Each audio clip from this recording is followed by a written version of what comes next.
नमस्कार दोस्तों, वेलकम है आप सभी का मेरे यूट्यूब चैनल के अंदर। काफ़ी समय पहले की बात है, एक गांव में एक मूर्तिकार रहा करता था जो काफ़ी अच्छी मूर्तियां बनाया करता था और उन मूर्तियों से काफ़ी अच्छा खासा पैसा भी कमा लेता था। कुछ टाइम बाद उसे एक बच्चा पैदा हुआ और बच्चा भी धीरे धीरे पापा के साथ मूर्तियाँ बनाने लगा और बच्चा भी अच्छी मूर्तियाँ बनाता था। अभी हुआ क्या, धीरे धीरे बच्चा बड़ा होता गया और मूर्तियाँ बनाता गया।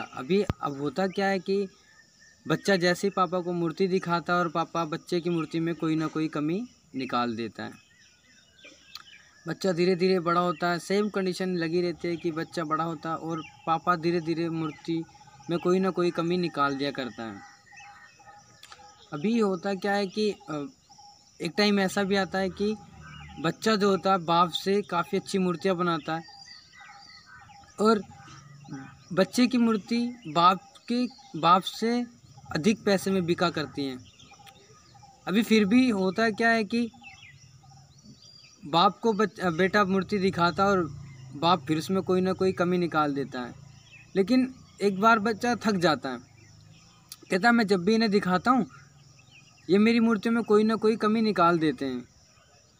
अभी तो मेरी मूर्तियाँ इनसे ज़्यादा पैसे में बिकती हैं, फिर भी कोई ना कोई कमी ये मेरी मूर्ति में निकाल ही देते हैं।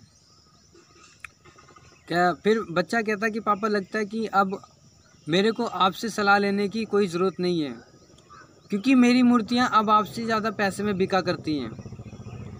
इतनी बात सुनकर बाप हैरान हो जाता है और उसे मना कर देता है, बच्चे को सलाह देना मना कर देता है।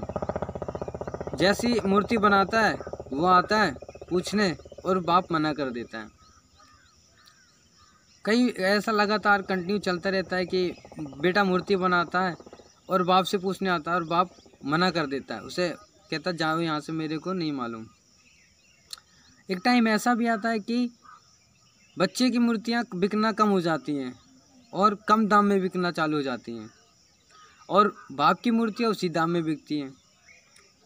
तो बच्चा अपने पापा से कहता है कि पापा अब जो मेरी मूर्तियाँ हैं वो कम दाम में बिकना चालू हो गई हैं और आपकी उसी दाम में, ऐसा क्यों? क्या समस्या है ये? मुझे इस समस्या का हल बताएं। तो बच्चे का बाप कहता है कि बेटा सेम ऐसे ही मेरे साथ हुआ था, जैसा भी तुम्हारे साथ हो रहा है वैसे मेरे साथ भी हुआ था। काफ़ी साल पहले मेरे साथ भी ऐसे ही हुआ था कि मैं भी अपने पापा के साथ मूर्तियाँ बनाया करता था और मेरी मूर्तियाँ मेरे पापा से ज़्यादा पैसे में बिका करती थी।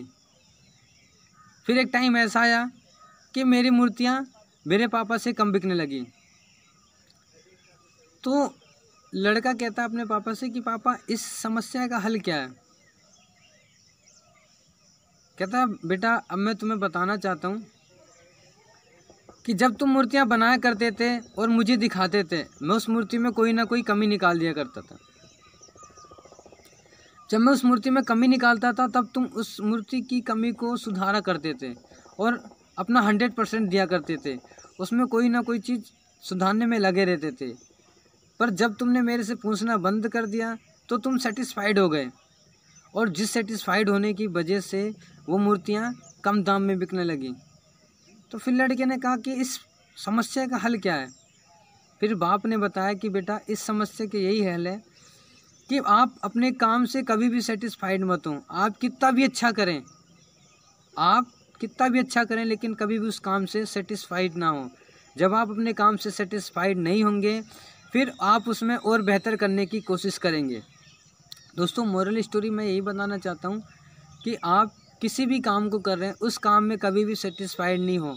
अगर आप सेटिस्फाइड हो जाओगे तो उस काम को करना बंद कर दोगे और बैठ जाओगे। उस बैठने की वजह से आपका एक्सपीरियंस ख़राब हो जाएगा, आपकी नॉलेज ख़राब हो जाएगी और जो आपको उस काम की करने की एनर्जी है वो भी ख़त्म हो जाएगी। तो कभी भी जिस काम को कर रहे हैं उस काम को दिल से करें और लगन से करें, कभी भी सेटिस्फाइड ना हो, उसे और बेहतर करने की कोशिश करते रहें। एंड लास्ट में थैंक यू सो मच दोस्तों, चैनल को सब्सक्राइब करें, वीडियो को लाइक करें, कमेंट करें और इंस्टाग्राम पर फॉलो ज़रूर करें। Thank you so much.